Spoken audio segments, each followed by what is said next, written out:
Hello, fellow New York Central enthusiasts. I'm Dave McKay, president of the New York Central System Historical Society. I'd like to welcome you to our first foray into the video blog universe. First, let me say that in this difficult and unprecedented time, we hope that you and your loved ones are safe and healthy.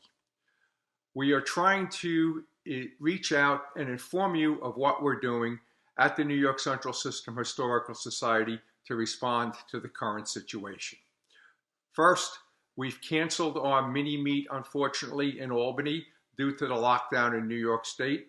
It is now scheduled for December 5th. Secondly, we've postponed the May convention until August 28th. It's our 50th anniversary, and we really do want to celebrate it. We hope all will be well by then. Here's my project that I'm working on during the pandemic. As you can see, I have a Accurail New York Central stock car kit. I have put some intermediate plastic strips in the sides of the car to more resemble the double-deck car that I'm trying to model. I have changed the ends to have a power handbrake instead of a vertical staff and added the platform. I've cut the doors down to indicate a double-deck car from the single door. That door has yet to be done. Today's project is going to be taking and drilling holes for all the handrails on the ladders.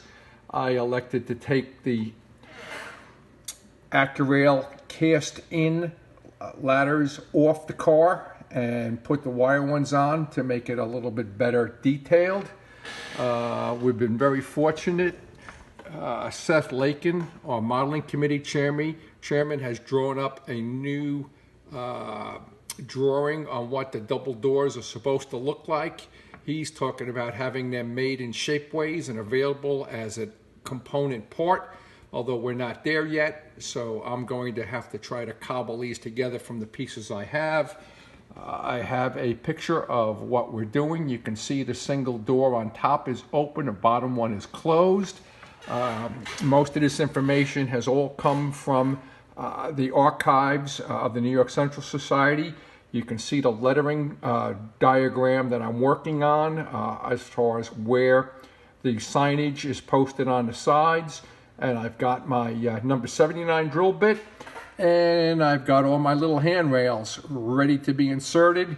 Now I just have to sit down and screw up my courage, lay out all these holes, drill them all, and put in the handrails. Hopefully at that point I'll have myself a New York Central stock car. So there you go, that's what's keeping me busy in addition to all my normal responsibilities. So enjoy.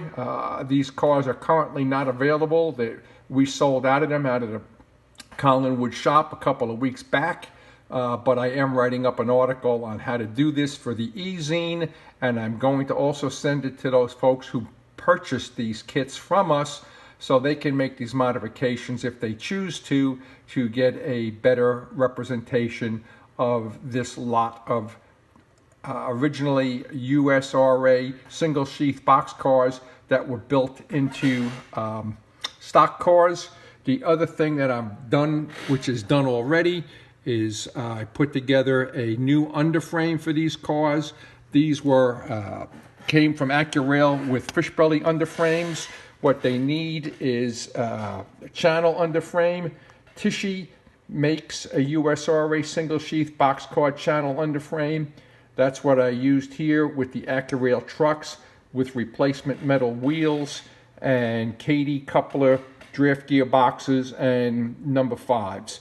So we'll see about how this all comes together over time, but this should be a nice piece once I get it done.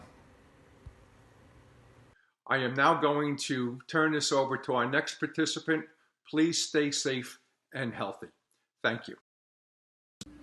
Hi, I'm Noel Woodfield, the New York Central System Historical Society business manager, treasurer, and webmaster for the Society. I provide the overall business management and financial tracking advice on the board for the board of directors. I manage the Society's website, Facebook page, Group IO members group, develop and send MailChimp emails, and conduct our SurveyMonkey surveys. I also develop the archive product packaging. I provide background technical support to the online store called the Collingwood Shop. I'm also the editor of the New York Central Modeler, our 100-page quarterly online modeling magazine. In our latest survey, we determined that almost half of our members are modelers, so much of our focus in the Society is on modeling. In fact, all of our new members are coming from the modeling community. We have numerous resources that support our modelers. The most important of these is the archives, where we have scanned and preserved photos, drawings, publications, maps, and other materials from the New York Central. All of these are available in our online store in digital form. The Collingwood Shop is an important resource for our modelers. Members enjoy a 20% discount on almost everything in the store. We daily work with model manufacturers to offer the latest of their New York Central products to our members. We have and will continue to develop unique New York Central System models by providing technical advice to manufacturers. Most manufacturers advertise potential new products well in advance of beginning production of the models. These long lead times allow the manufacturer to make sure he sells enough to be profitable. However, this causes very long waits for the final product. That's just the way it is in the life of the modeler today. Many other New York Central items are available, such as clothing, drawings, maps, photos, movies, books, memorabilia, art prints, and archive products are available in the store. We also have a large selection of New York Central System products celebrating our 50th anniversary this year. And of course, we have a large selection of New York Central System models available. As editor of the New York Central Modeler magazine, I get to see many of the members' layouts, including their projects and collections. The magazine is published as a showcase for this modeling activity. It's over 100 pages and every issue, and is available for viewing or download on our New York Central System Historical Society website. Past issues for the last 2 years are available online, and all of the issues from 2011 to 2018 are available as a digital product in the Collingwood Shop. I'm a longtime modeler, starting back in the 50s in HO scale, turning to modeling in 1:29 scale in 1989. Until recently, I had a very large New York Central System 1:29 scale indoor layout and a 1:20.3 narrow gauge layout outdoors. But since I'm moving to a new home that does not have adequate room for the layouts, I've had to tear them down. Most of my collection of locomotives, rolling stock, buildings, signals, vehicles, and figures are now residing with other modelers on their layouts or collection.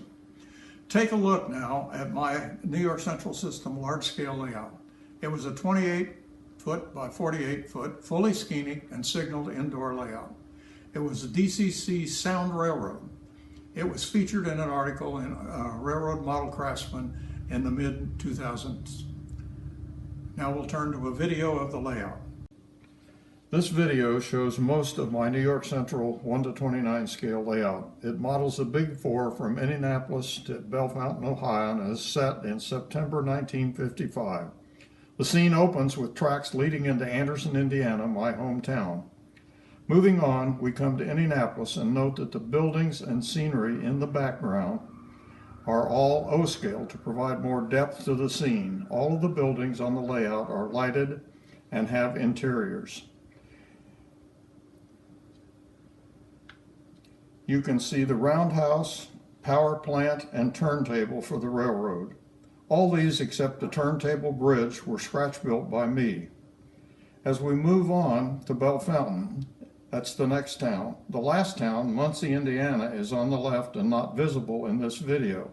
All the buildings on the layout were scratch-built or kit-bashed, and the railroad is fully signaled, and all of the locos are run by large-scale equivalent of DCC and are sound-equipped. My modeling now is confined to large shelves that allow me to display some of my favorites in both HO and large scale. Each shelf has been ballasted and has a backdrop and is scenic. Now I'd like to introduce Seth Lakin, Modeling Committee Chair, who will be our next presenter. Hi, I'm Seth Lakin, New York Central System Historical Society's modeling chairman. And here's what's on my workbench. First up on my workbench is a Bethlehem Car Works kit number 1234, New York Central 48-seat heavyweight coach baggage combine. The kit has resin sides and uses many parts from the Atlas former branch line train's 80-foot single-window coach, which itself is a New York Central prototype. The kit does not come with trucks or couplers, so the trucks I'm using, right down here, are a Walthers Pullman 8-foot wheelbase 4-wheel truck part number 9202124. To mount these trucks, first what I did was change out the bolster, the original one here, with a nice flat piece, with the optional one that comes on that has this little raised piece in the center. Then moving over to the coach, took my razor saw and cut out the entire buffer section here, and then filed it smooth with a mill file. Then took a piece of 1/4 inch by 1/2 inch, that's 125 by 250 styrene, cut it to length, glued it across the open spot. I'm leaving the hole open for wires for coach lighting. And then I'll take a 256 drill and tap, set it right there in the truck, put the screw in, and it's all set. Next up on my workbench is a model of New York Central 8807, which is a Phase 5 NW2. This model started off as an Athearn SW7. On the frame here, which still needs its motor and DCC installed, I took a Kato NW2 fuel tank and put it on the bottom, which is much nicer because it's got individual air tanks compared to the Athearn model. Moving on to the body here, we have a Cannon & Company cab, Details West spark arresters, Kato bell. Around the front here, have a Details Associates NW2 radiator. And along the side here, the other side, on the fireman side of the engine, I modeled a split window version. When the New York Central moved a third man into the cab, either the head end brakeman or the conductor, per union agreement, they needed each person needed their own window. So a lot of the NW2s and SW7s were modified like this to have 2 windows for each person on the fireman side of the cab. Then finally, 2 projects that were finished the other day but still need to be weathered. Indiana Harborville 8731 and New York Central 8751, which are both Phase 4 NW2s. Looking at 8731 here, started off as a Kato model, added a Digitrax DN136 decoder, and painted it in the post-1961 paint scheme. On the front here, Scratch built the handrails, drop step MU plugs. Along the body here, you can see the louvers. These are Archer decal louvers, making it a Phase 4 model. Blank cab windows, marker lights on the front. Along the back here, again, Scratch-built handrails, MU drop step, MU plugs. And on the engineer side, the all-weather bay window. Looking at 8751 here, a Kato NW2. Have Archer louvers in the Phase 4 pattern. Not too many other details. Cab sunshade, cab armrest, blanked off cab windows. And then right up there on top, instead of an air horn, early NW2s had an air whistle. Around the back side here, just standard Kato handrails. And then around the other side, my NW2 8751. Hello, I'm Frank Bongiovanni. I'm also a member of the Society's Modeling Committee. I've been spending most of the lockdown in my basement working on locomotives. This is my workbench. The first locomotive I'm going to work on is this LMB Models New York Central 060. This locomotive is approximately 50 years old, and I've had it for most of that time. It's been neglected, but it should just need a little bit of cleaning, tweaking, and lubrication. I'll start by putting it in the locomotive cradle and take it apart. Most of these locomotives come apart pretty much the same way, with 1 screw in the front and 2 in the back to detach the chassis from the boiler. Here I have that 060 disassembled. I've put some lubricant on the gearbox and on the bearings, and now I'm testing it on some test leads. I like to make sure that the locomotive is working properly in every step of the reassembly. And here's the chassis, without the boiler but with the tender, running on the test track.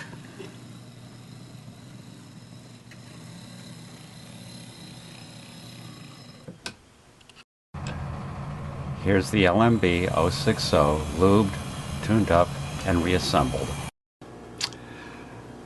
Many of these locomotives come apart pretty much the same way. There's a screw in the front. Sometimes it's part of the pilot truck or not. Take that out, which I've already done here, and then 2 screws in the back holding the chassis to the boiler. And these usually come right out with a certain amount of care, of course. They're small, so you want to be careful not to lose them.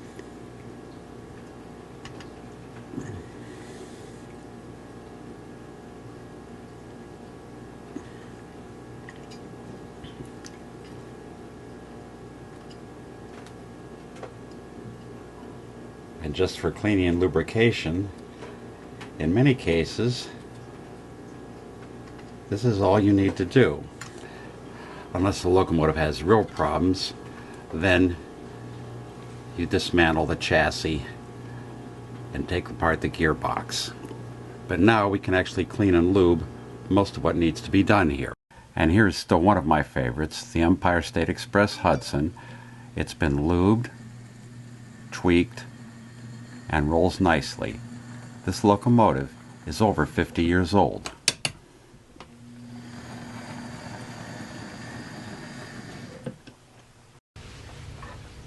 Here's another New York Central locomotive that isn't as old as some of the others. It's only about 40 years old. It's an Alco Models model of a Pittsburgh and Lake Erie, Berkshire. It doesn't need much, even though it's been stored for a while. It just needs probably some oil here, here on the motor bearings, on the side rods, on the bearings of the gearbox, and some grease right on the worm gear. This is a chassis of a Pittsburgh and Lake Erie 284. It was taken out of the drawer where it had been for a while, given a little bit of lubrication and some TLC. Now I'm running it on some rollers just to check the mechanism. Here's how that locomotive runs now with just a little bit of lubrication. Part of the reason she's slipping is that she doesn't have the weight of the boiler on her. And here's that P&LE Burke with just a little bit of work, a little bit of oil, with the boiler back on. Afternoon, everyone. Larry Faulkner here from the New York Central System Historical Society. And as we're everybody's being shut in and being stuck at home, we're just showing you what we do from the modeling committee. And as you can see, my work desk is a mess. But I just wanted to show you some of the projects we're doing while we're home and out of work and staying away from with the COVID-19. Some of the projects we have here, which will be in the magazine for the New York Central Modeler and on our Instagram site, will be been working on some of these New York Central towers from the electric division. We've got CR, PF, and OW, and then some of the latest ones we haven't quite got that far. We've got DB Tower, which was down right at the Harlem River and the Hudson River, and we also have BN Tower, which was there where the putt went. So we're looking to get some more stuff cut with these, and those will be future articles. And these are all castings that my partner Manuel Duran has done through 3D printing for a master. Then he did resin, the RTV molds and resin casting. These are the resin castings. The latest thing we're working on, if you're familiar with the electric division, is the circuit breaker houses. These are our latest castings here. So I'm working on these. They've already been primed, have the brick color. I'm starting to tape them off, as in this one here, to show getting ready to paint all the concrete window sills and the lintels and all the concrete trim up on the top here.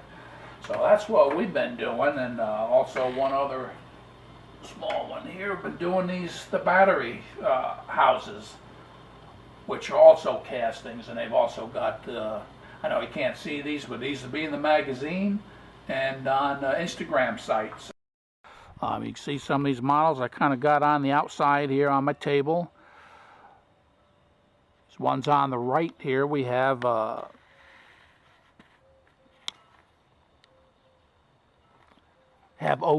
tower on the left and PFW on the right. These are electric division towers that Manuel Duran and I have been working on. We've had those 3D printed, and then Manuel did RTV molds, and these are all cast in resin. So these are almost getting done. We're going to do the interior pieces, and I've got some lighting to do in the meantime.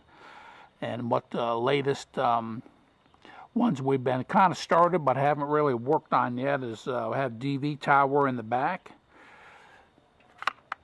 and have BN tower here also in the back on your left hand side. Those are waiting for laser cut doors and windows and interior pieces, so just kind of working on some of the brick stuff and getting some of the mortar put on.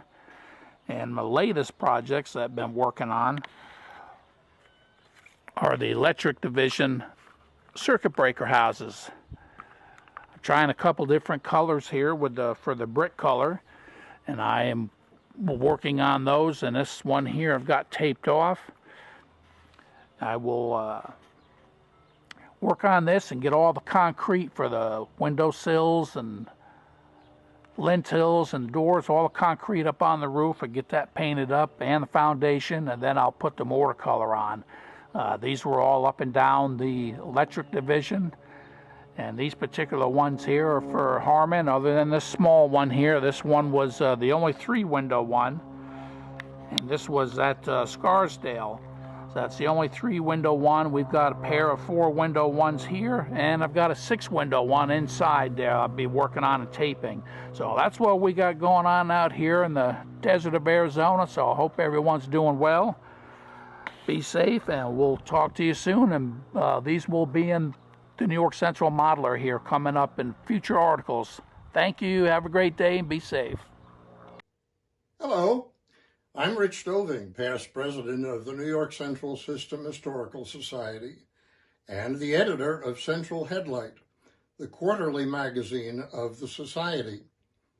I'm sitting in front of one leg of my U-shaped HO scale layout.